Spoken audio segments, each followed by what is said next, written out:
Hey y'all, welcome back to the party, and I quite literally mean party. This is part 2 of the second Punic War from Oversimplified, and we are not wasting any time today.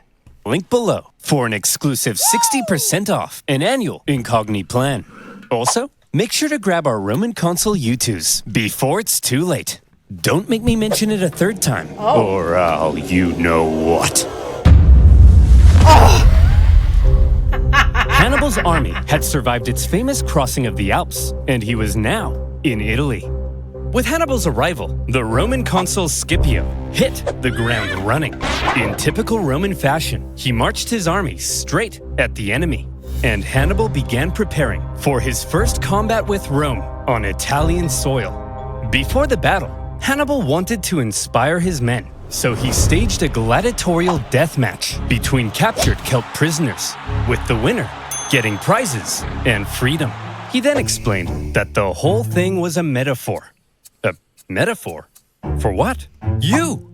These warriors are you! Hannibal, don't piss me off. First of all, this is what I was trying to explain to y'all in the Fat Electrician video about Chuck E. Cheese. This is what they have in Chuck E. Cheese now, this gladiator fight thing. Second of all, Hannibal, what do you mean it's a metaphor? Hannibal. First of all, your name is Hannibal. And y'all, this is my first sip of cut water. I don't want to hear it. It's not the cut water. I just need to understand. Hannibal, I need to understand. What do you mean? What do you mean? It was a metaphor. That would have been enough to just piss me off and send me home. Like, I'm done.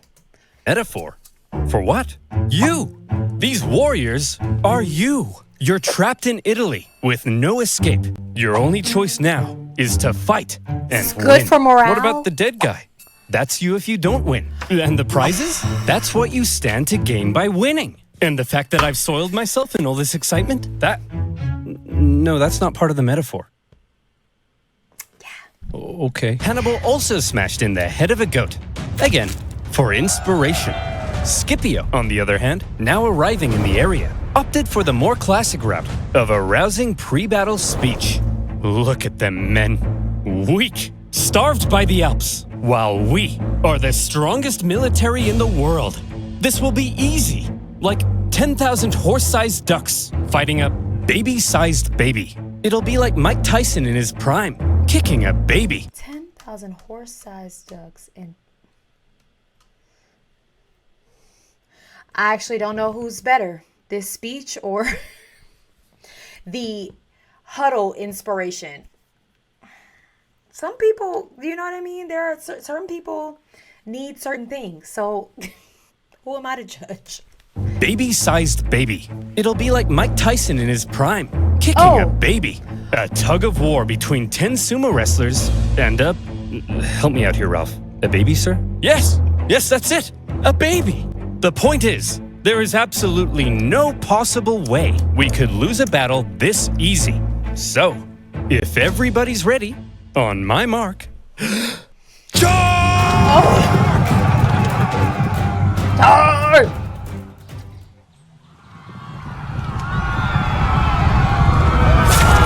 The battle Hannibal of had them Ticinus turned was up. over almost as soon as it had begun, as the Romans found themselves completely outmatched by Hannibal's famed lightning-fast Numidian cavalry, His new a folks. key element in Hannibal's devastating double envelopment tactics. In the chaos, Scipio was wounded. Thankfully, according to some ancient writers, his handsome 17-year-old son, Scipio the Younger, saw his father fall. Scipio the Younger supposedly saved his father, and in the process, earned himself a lot of daddy's kisses. The Romans ended up fleeing the area, destroying the bridge behind them as they went. For a nation so overtly confident in victory, believing Hannibal to be an easy kill, the Romans found themselves running away with their tail between their legs. It was humiliating. And you know who thought so as well? The Celts. They began flocking to Hannibal's side, just as he'd hoped. Even Celtic troops fighting for Rome in the Roman camp began to reconsider hope. Did that say placenta? Even Celtic troops fighting... Placentia. Placenta's cousin.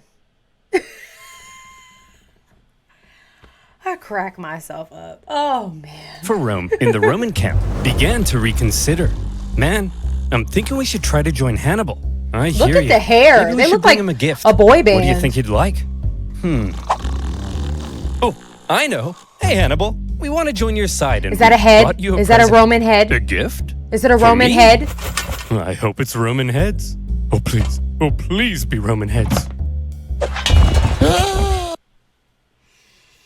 I'm actually not sure how I saw that coming. How did I see that coming? How did I see it coming? How did I see it coming? How did you know? Running away from Hannibal was humiliating enough, but having dozens of Romans beheaded in the night, now that's embarrassing. Ticinus had been a relatively small battle, but the psychological impact it had early on was huge, and it was only just a taste of what Hannibal was capable of. Despite the shocking initial loss, however, Rome still didn't seem to fully understand the danger posed by the monster now loose in their territory. The Senate was full of excuses. It's those traitorous Celts. That's why we lost. Yeah, and it was a cavalry battle. Wait until Hannibal faces our almighty legions. And our consul was bald. Once he faces our other fully He was follicled bald. consul, then he'll really pee his pants. That other consul, Longus, had been in the south all this time, preparing to invade Africa. He had seen some success, On a cruise? even capturing Malta. But then he heard the news. Hannibal's in Italy? And I'm being ordered home? But I was gonna be the big boy. I was gonna invade Carthage and win the war. Well, you can be a big boy at home. No! Does somebody need a nap, sir? No! No! No! And so Longus brought his army on the long journey north. that? When he arrived in the area to decisively neutralize Hannibal, the two consuls joined their forces together, creating a double consular army.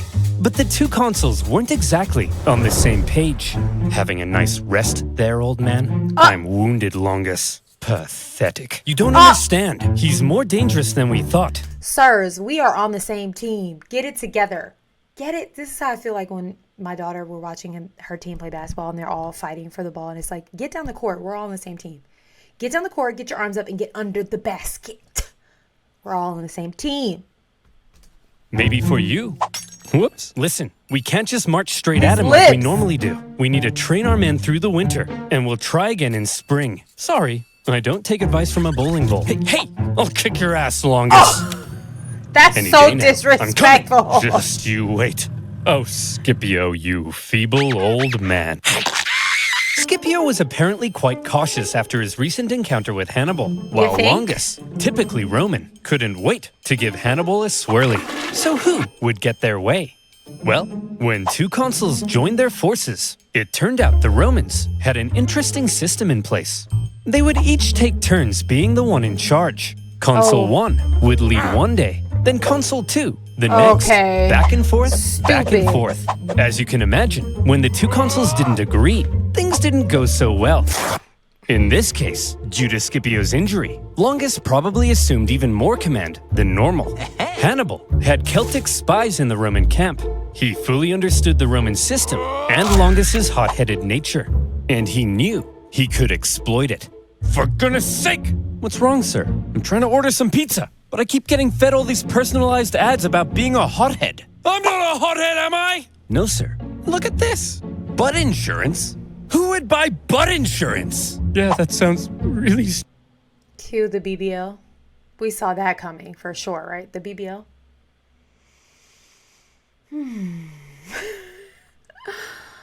You know, sir, ma'am, people, whoever is behind this channel, I love you. I just want you to know. I adore you.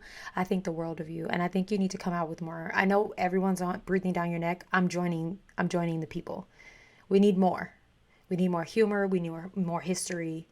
Like, I have no idea what this man and his BBL has to do with any of this, but it is the one thing that I remember when I lay my head down to sleep at night, is the BBL soldier. And may he live forever. Butt insurance? Who would buy butt insurance? Yeah, that sounds really stupid. Sir, it seems like a lot of data brokers have collected data on you. Uh-oh, They here we could go. sell that data to Hannibal. What? But don't worry, because you can get rid of that data with today's wonderful sponsor, Incogni. Hooray! I've been getting at you for some time to protect your personal data online. But you're a nimwit, aren't you? You didn't do it, did you? Typical. And now would you look at that? Tons of data brokers have collected a heck of a lot of your personal data and might sell it to third parties like advertisers or insurance companies without you even knowing. Ever wonder where Sally from the Butt Insurance Company got your name, number, address, social security number, and favorite color from? Probably a dirty data broker. Wow. We could painstakingly contact the hundreds of brokers that have our data and politely ask them to delete it. That process would only take the average human about 3,000 years. And that's why you need Incogni. I was shocked to find how many data brokers Incogni had tracked, potentially selling my data. But all I had... There's quite a few companies out here that do this service. Like Delete Me is one that the Fat Electrician does. You have this one. You have like NordVPN. It's like, who's the best? Like, who do we go with, guys? To incogni.com/oversimplified. I've never heard of Incogni. To get an exclusive 60% off an annual Incogni plan. Incognito? That's incogni.com/oversimplified. And as always, you'll be supporting my channel. So thank you. Now, where were we? Oh yeah. Roman heads, a double consular army, and a hothead.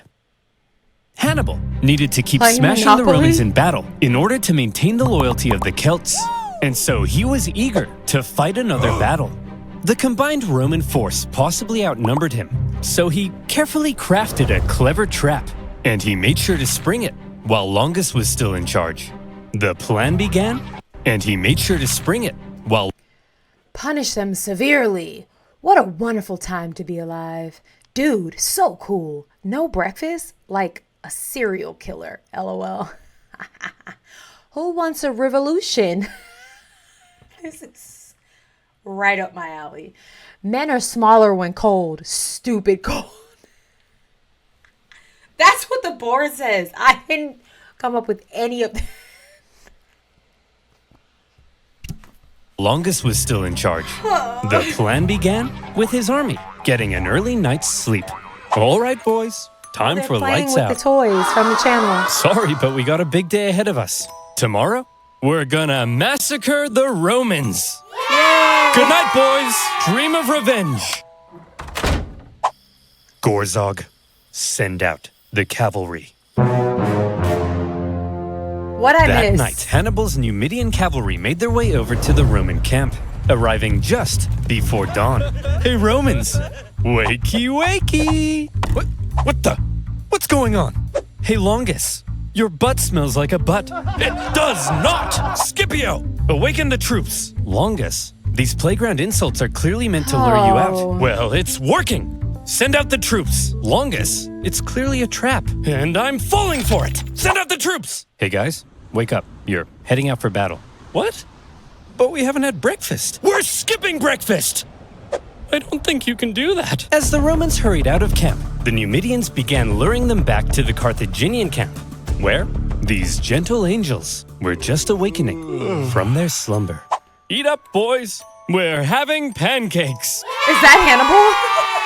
While the Carthaginians were enjoying their hearty breakfast, the starving Romans were still on their way. Hurry up! We have to catch those Numidians. Hey, why have you stopped marching? Longus, there's a freezing river in front of us. Well, get your gluteus maximus in the water! All right, boys, time to lather up. This oil will insulate you. Look at the Turkish baths they're getting right now. They're insulating them with oil. This reminds me of the old school hack, the Vaseline hack.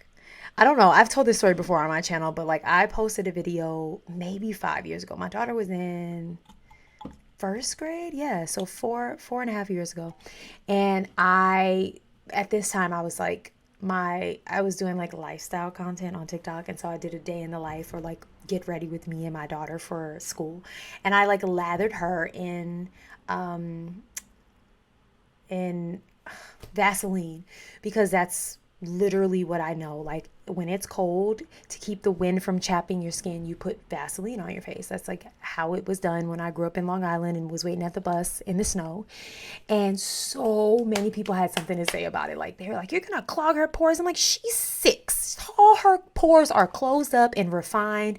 The collagen is boosted. Like there are no open pores for the for the Vaseline to get into. People were in an outrage. This video went viral. Like it had millions of views and like hundreds of thousands of comments about the Vaseline. The Vaseline and the fact that I put her brand new school shoes on her bed.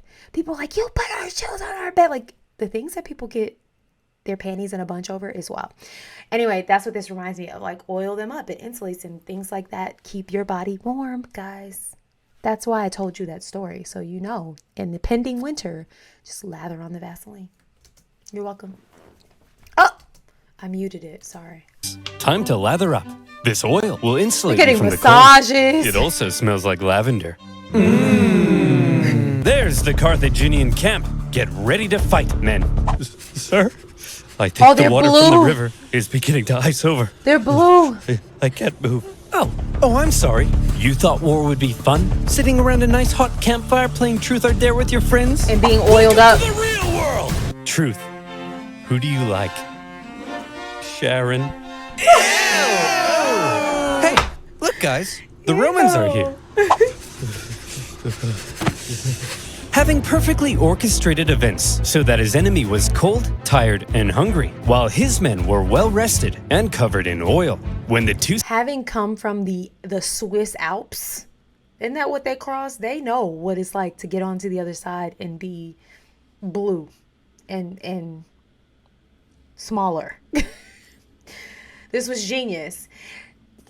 I think sometimes people underestimate like just how one person's wit and their like different way of thinking can outsmart a ton of people. And I think Hannibal is such a good example of this. Tired and hungry, while his men were well rested and covered in oil. When the two sides engaged one another, the Romans were in no condition to fight. And the cherry on top, the previous night, Hannibal had sent out an elite force of men led by his brother to go and hide behind a bush. They suddenly sprung out, encircling the exhausted Romans, who were then cut to pieces. Once again, Hannibal's superior cavalry, who were then cut to pieces. These guys managed to break out. So the two red rectangles in the middle broke out. They were not cut to pieces. Once again, Hannibal's superior cavalry and double envelopment tactics had flummoxed the Romans. But the key word at Trebia was control. Hannibal used his intel on the enemy and the environment of the battlefield to carefully control the conditions of battle, creating lots of little advantages for himself that paved the way to success. And concealing troops for an ambush? All of these things are what make Hannibal the genius he's remembered as today. As for Longus, he managed to escape the battlefield with a small number of troops. Disgraced, he didn't want the Senate to find out what had happened, and he began obscuring communications back to Rome. Longus, where have you been? Obscuring communications? Nowhere in particular. Longus, 30,000 men are missing. Do you know where they are? They're taking a bath. 30,000 men? All in a bath? Yeah. That's what y'all do, doo-doo baths together. Y'all take community doo-doo baths. So is it too far-fetched to believe that we're all in a doo-doo bath together? You tell me, Rome. Yes. Longus, what's under that rug? Oh, the flies. Aurora Borealis? Aurora Borealis? Wait, was it the Carthaginians? Y'all know I struggle to say this. The way y'all were frying me up yesterday in the comments. Wait, who took the doo-doo bath? Who was it with the community sponges and butt wipes? Who was it? Was it the Romans or the Carthaginians? Carthaginians. I am now on the 4th video about these people and I still can't say their name. You get the point. I can't remember who took the doo-doo baths. Either way, it seemed like a thing of the times. Everyone's taking doo-doo baths. What's under that rug? Aurora Borealis? Aurora Borealis? Who's that? Look at Well, the that's my consulship flies. over. Good luck with Hannibal. Bye. Vacation. Trebia had been a disaster for the Romans. And as even more Celts began flocking to Hannibal, Rome largely lost its control over Cisalpine Gaul. In Rome, complacency turned to alarm. Hannibal had outwitted them on their own soil and inflicted a costly defeat. But with that, Scipio and Longus' terms as consul were over. They were replaced with two new consuls, Servilius and Flaminius. The Romans may now have begun to realize the Everyone's names rhyme. Brittney and Tiffany. Whitney and Mitney. I don't know. Everyone's names rhyme. Servilius and Flaminius. The Romans may now have begun to realize the trouble they were in and the genius Hannibal had shown in invading Italy. The Romans had expected to be the ones controlling this war. Remember, they thought they were going to invade Carthage. Now their plans lay in ruins, and they were Carthage. Carthaginians? Carthaginians. Carthaginians? levying 11 new legions to deal with the threat. Hannibal had completely redefined the war. But Hannibal had a little problem of his own. Things had gone well so far, but the Celts were notoriously fickle, and Hannibal needed to ensure he maintained their alliance and his base of support in Italy. Any Celts he captured fighting for Rome, he treated extremely well and allowed them to return to their homes. But the longer he hung around in their territory, eating all their food and leaving beer trimmings in their sinks, the more resentful they may become. They wanted to go south and plunder some Roman booty, and Hannibal also hoped to sway Rome's other Italian allies in the south to his side. So from here, the path was clear. Hannibal had to move south. Just one problem. There were two main routes Hannibal could take to move south. And wouldn't you know it, that's exactly where the two new Roman consuls had taken fortified positions. If Hannibal tried to move on them, he'd be fighting from a disadvantaged position and could be bottled in. There is a third option. Ooh, tell me. We could move through this vast impassable marshland flooded with dirty, stinky, disease-infested water that at times would come up to our necks. But there's no way we would attempt that, right? That'd be crazy, right? Let's do it. Hannibal? Hannibal's 4-day trek across the Arno marshlands was hell on Oh, earth. Lord. Almost as crazy as when he crossed the Alps. Imagine 3 full days unable to sit or lie down because there's nowhere to sit or lie down, meaning 4 full days without sleep, slugging through heavy mud. You contract cholera, your foot falls off, and Jim Bob directly in front of you won't stop pooping in your path. In fact, everybody's pooping in your path. Some delirious, sleepless men would see clumps of mud and say, "Man, I could just sink into that." And then they would. When pack animals died, it gave nearby men a chance to rest, but only for a few moments before they were whipped back into line. Even Hannibal himself couldn't escape the torture of it. Hey, Hannibal, if we see a Starbucks, can we stop? I need to take a leak.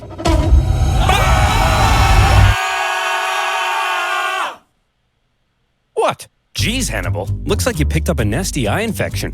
Normally for this sort of thing, we just wash it out with some clean water. But as you can see, water everywhere, but it's full of Jim Bob's poop. No worry. So they're trekking through sewer mud, catching all kinds of infections. Jimbo, no, I'm sorry, not Jimbo. Jimbo's the poop monster. Hannibal, at what cost? Why is there so much poop involved? Why? But as you can see, water everywhere, but it's full of Jim Bob's poop.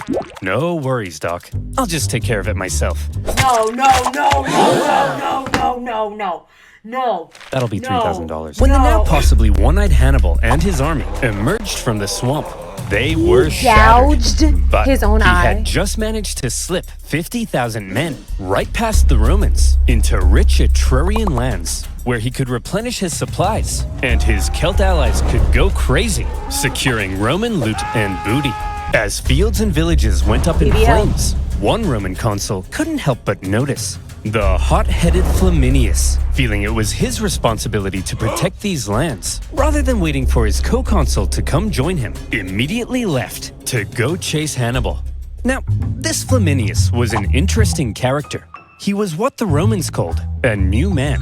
He came from the lower plebeian class. He was what the Romans called a new man. Novus homo, new man. He came from the lower Patrician, upper class. Plebeian, lower classes. plebeian classes of Roman society, and as a result, he reportedly had kind of a screw-you attitude to the establishment and a big old arrogant chip on his shoulder. Picture Sid Vicious wearing a toga. That's Flaminius. And Hannibal, thanks to his spies, knew everything. Just as with Longus, Hannibal knew Flaminius was just the kind of man he could lure into a trap. Hannibal led Flaminius to the entrance of a narrow pass along the north shore of Lake Trasimene. Flaminius watched as Hannibal's army entered the pass. I've done it. I've spotted the enemy. Sir? That big follow us sign seems kind of like they're trying to lure you in. Right. Yes, Gareth, and I'm taking the bait. Sir, this really seems like a trap. Yes, Gareth, and I'm falling for it. Daylight was fading, so for now, the Romans set up camp. The two armies encamped across the lake from one another, and night fell over the two camps. In the morning, Flaminius would catch up to him. Look at his hope poster like Barack Obama. Dead. So is the overwhelming theme here that the Romans just don't learn their lesson? Because didn't old boy also fall for the trap? I don't know, but we're going to take a break and hear from my sponsors today. Yes, I have a sponsor, and we'll be right back. And now a word from our sponsors. In all seriousness, guys, I want to tell you about an app that has just launched and is doing really important work. As you know, I advocate for staying informed, getting informed, and just being educated on everything that is going on in our world, in our streets, in our communities, in our schools, and so on and so forth. And with that, I want to introduce you to Informed Elect. If you're looking for an easier way to stay connected with your community, this app will bring everything local right to your fingertips. With an easy-to-use, user-friendly interface, Informed Elect helps you find, create, and manage things like events, volunteer opportunities, and even petitions, all in just a few taps. There are even opportunities to be rewarded for staying engaged and involved in your community. And I'm talking cash, moolah, Benjamin prizes, okay, friends? And when it's time to learn about local leaders and elections in your community, Informed Elect makes it so easy and so simple for you to figure out who these people are and what they stand for and what that means to you. So download Informed Elect today and discover a smarter, more rewarding way to connect with your community. Get involved, get rewarded, get informed, and you might just see a familiar face inside the app giving you a tour. I'll see you there. Thank you again to our sponsors, Informed Elect, and we are back. Hannibal, and he would be the hero of Rome. Okay, so For now, the Romans got nice and comfy in their beds. Good night, Flaminius. Good night, Rome. Good evening, Hannibal. During the night, Hannibal ordered total stealth. Oh, gosh. As tens of thousands of troops scaled the wooded hills above the pass, Knocked out standing up. completely undetected by Rome's scouts.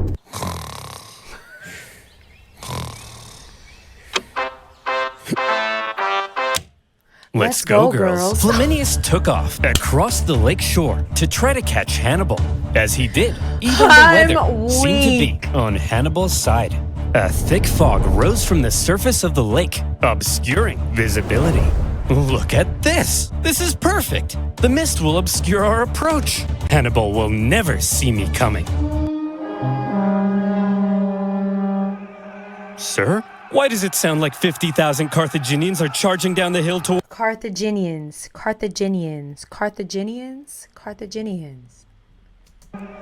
Sir? Carthaginians. Why does it sound like 50,000 Carthaginians are Carthaginians? charging down the hill towards us? You mean 50,000 Carthaginians are charging right into my trap! The Romans found themselves completely hemmed in on all sides. With zero visibility in the fog, the fighting was terrifying and chaotic. Troops were pushed into the lake in their heavy armor, where they drowning were them. either cut down or drowned.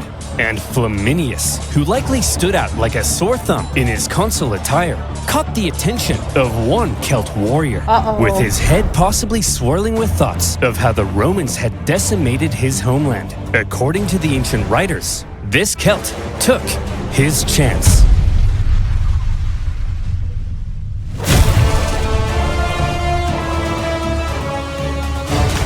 In the 3-hour-long massacre, 15,000 Romans were killed, and an equal number captured.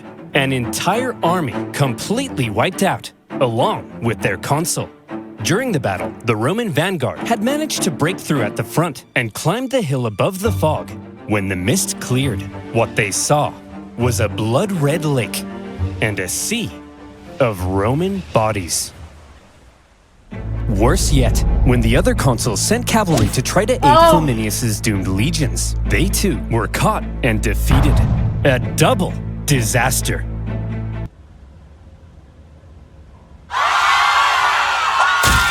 Rome went into a frenzy. For the second time, Hannibal had completely decimated an entire Roman army. Romans were dying by the tens of thousands. Common citizens began flocking to the city for safety. Women waited by the city gates in tears, hoping to hear news of loved ones.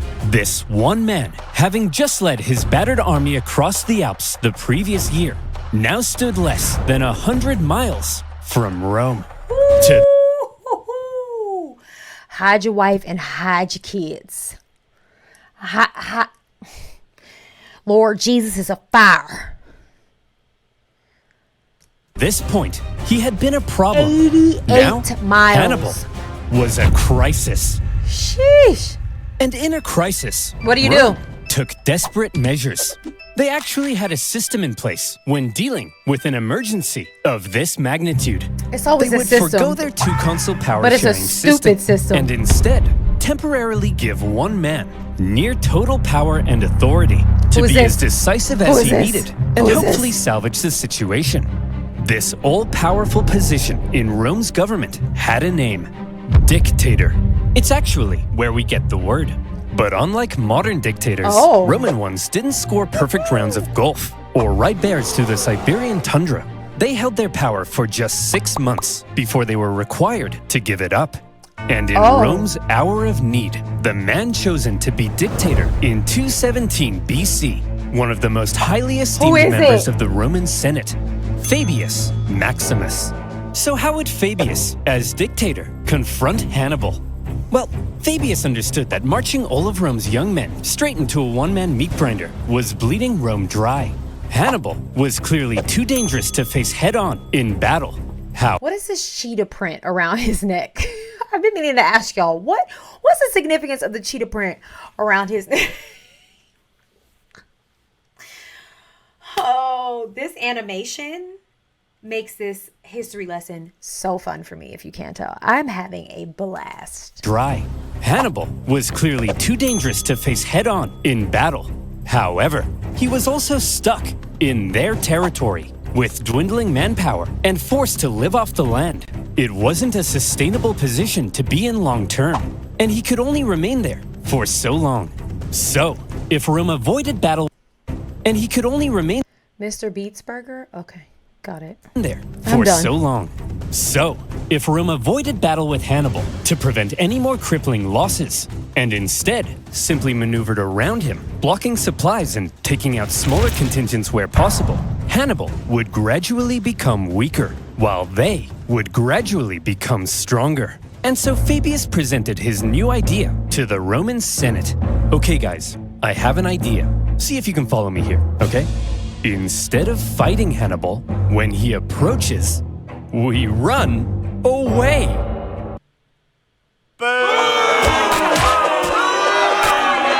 Fabius's strategy couldn't have been any less Roman.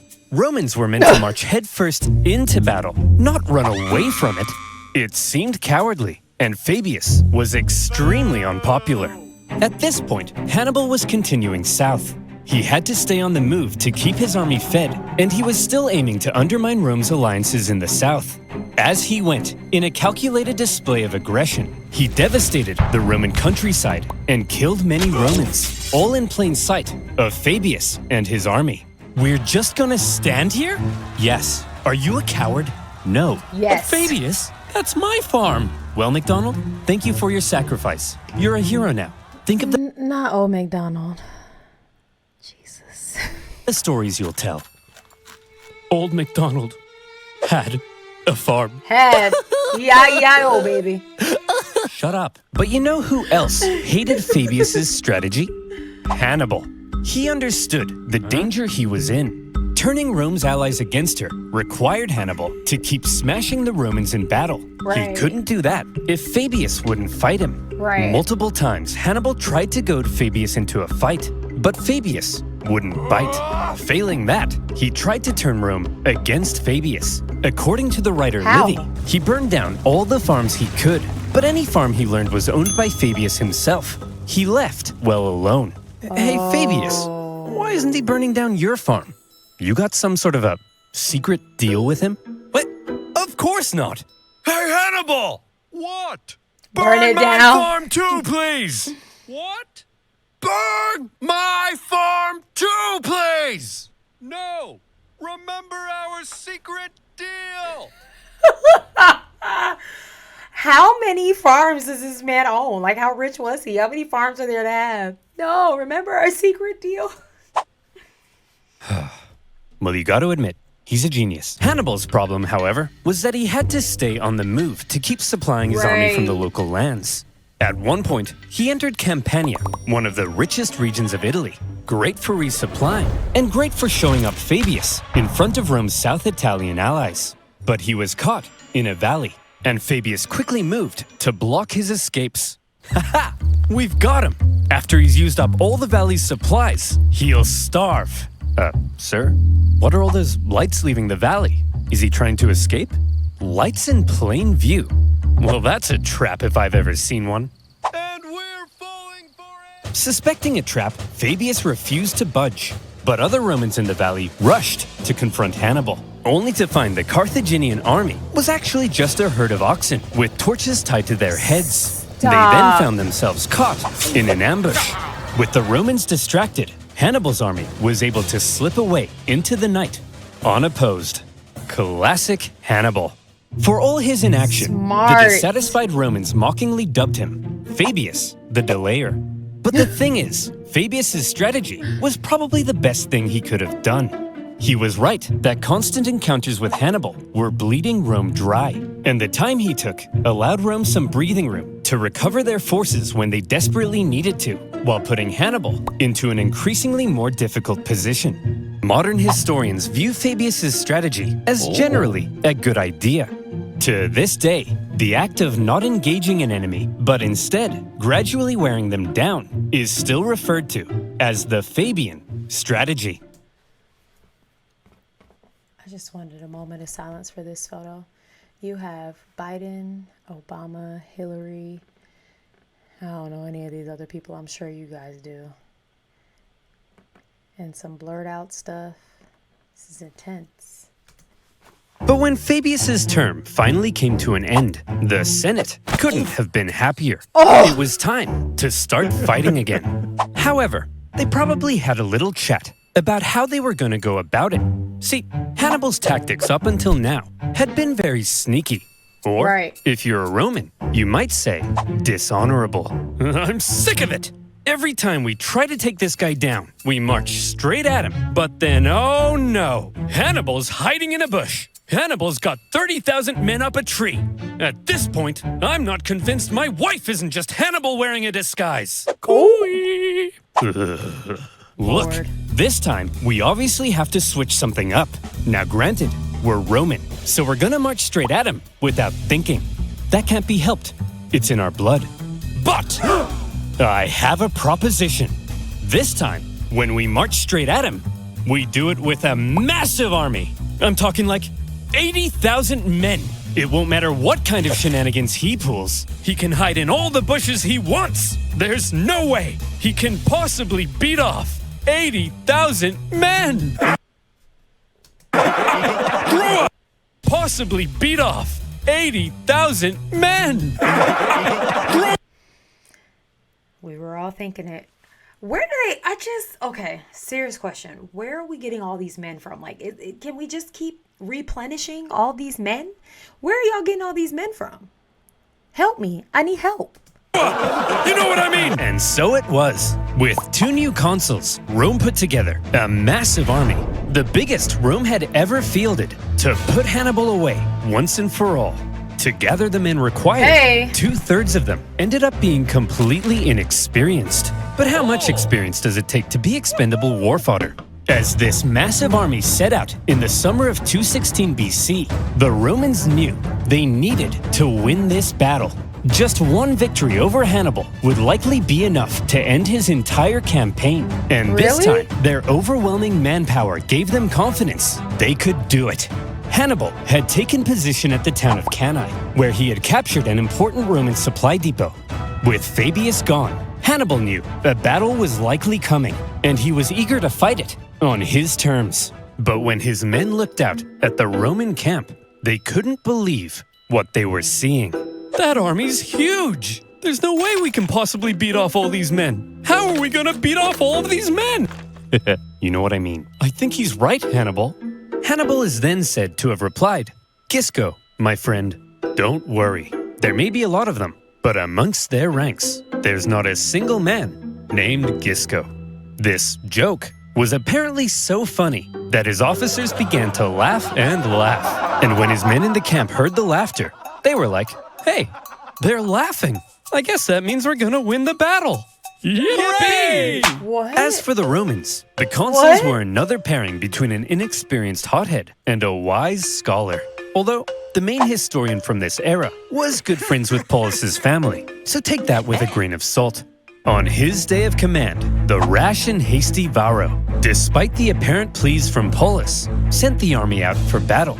And when Hannibal saw this, he did the same. And here comes the single largest battle of the Second Punic War, and one of the most renowned battles in history, the infamous Battle of Cannae. Oh my In all the God. pre-battle maneuvering, Hannibal was able to ensure his army was fighting from the south. This meant the seasonal dust-carrying winds were to his back and blowing directly into the faces of the Romans. This man was too smart. He was too smart. Question, where are the elephants? Did they eat them? Did they freeze? Where are the war elephants? I'm just wondering. Haven't heard from him or about him. Like I said, control. After 2 years in Italy, Hannibal's infantry had dwindled to about 40,000. The Romans possibly outnumbered him 2-1. Their army was so big that their maniples stretched far deeper than they normally would. The Romans planned to charge Hannibal's thin, weak line like a battering ram and break it. They also chose a narrow battlefield in the hopes it would prevent Hannibal's far superior cavalry from being able to outmaneuver them. They wanted an honorable battle where pure strength, rather than trickery, would decide the outcome. I don't think If y'all are getting Hannibal that. had his say, however, trickery might end up having a lot to do with it. He ordered his line to position themselves as an outward bulge, with his weakest troops at the very Bulge. center. Just behind them, out of sight from the Romans, stood the elite Libyan infantry, waiting for their moment to strike. The battle commenced as the massive Roman troops smashed into the Carthaginian center. The shape of Hannibal's line ensured the overwhelming weight of the Romans hit his weakest troops first, and they were pushed back. Hannibal's outward bulge reversed inward, with the Romans being funneled in towards the weak center. Hannibal had positioned himself at the center to encourage the troops to hold out as long as possible against the Roman onslaught, because while the Romans were unleashing carnage on the center, Hannibal's cavalry needed time to do their job. The heavy cavalry on the left, after a barbaric fight, sent the Roman horse packing, with the consul Paulus even sustaining a severe head injury. Oh! He managed to move into the center to keep the battle going. Then, the heavy cavalry turned and approached Varro's cavalry from behind. At the first sight of the coming Carthaginian envelopment, Varro ordered his horsemen to flee the battlefield. The Carthaginians had won the cavalry battle. Ain't no But way. back in the center, according to some accounts, Hannibal's line did eventually end up caving to the massive weight of the Romans, and they began to flee. The Romans pushed deeper, and organization within the army likely broke down as they became a giant mass trying to massacre the fleeing Carthaginians. They didn't realize that they were playing right into Hannibal's hands. At that moment, Hannibal's elite units, having done no fighting yet, and therefore... This is genius. Just the amount of, like, I guess organization is the word, to be able to think of how battle happens and to move all of your strongest outward so they're not fighting. Your weak men are losing their lives, but your strong men are just sitting there waiting for their opponent to be at their weakest after fighting in chaos. Mentally, physically, spiritually, they have lost all their fight. And now your strongest are charged up. They're on 100%. They've been on that Apple charger all night.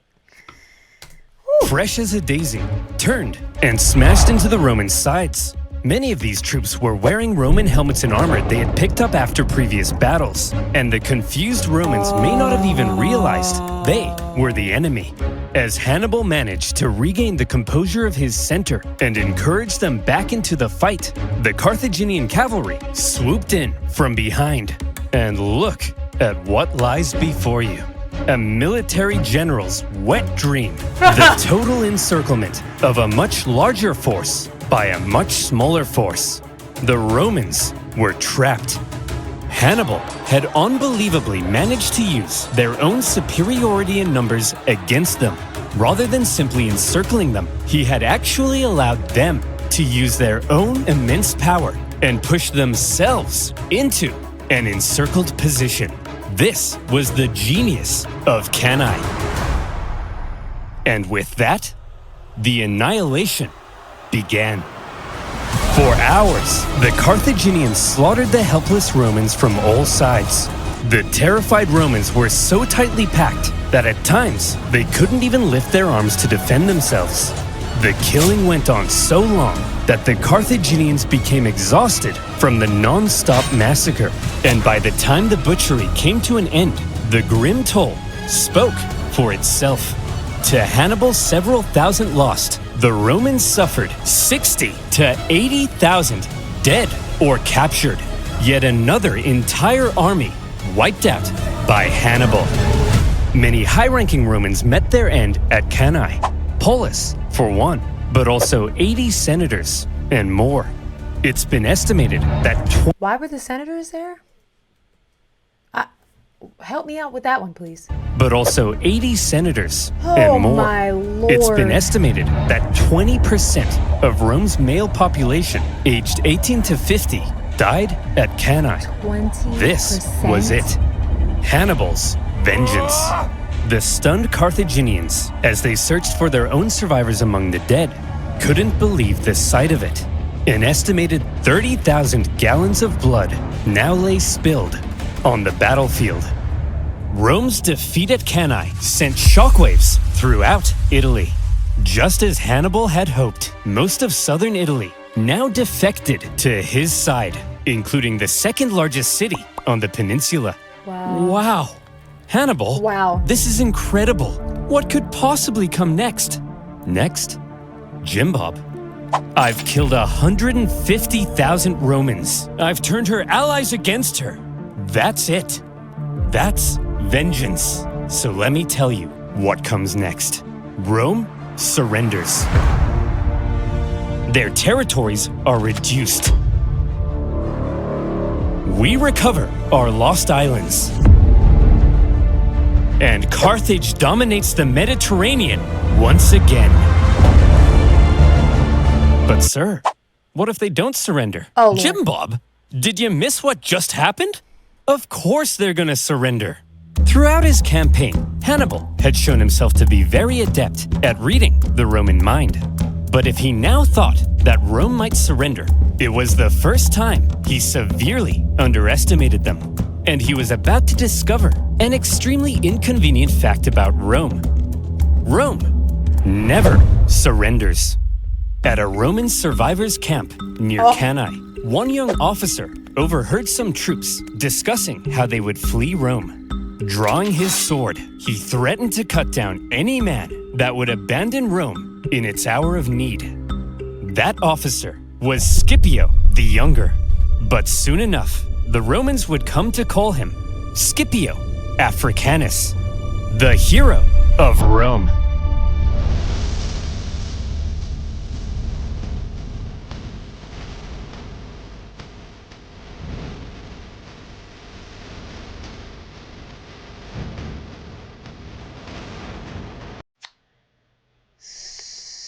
So Hannibal's reign of terror is over and Scipius Jr. is about to take the stage? Okay. I'm like, my back hurts. I'm like kind of tense, guys. This is a lot. All right, I'll see you tomorrow. Go and have the day you deserve.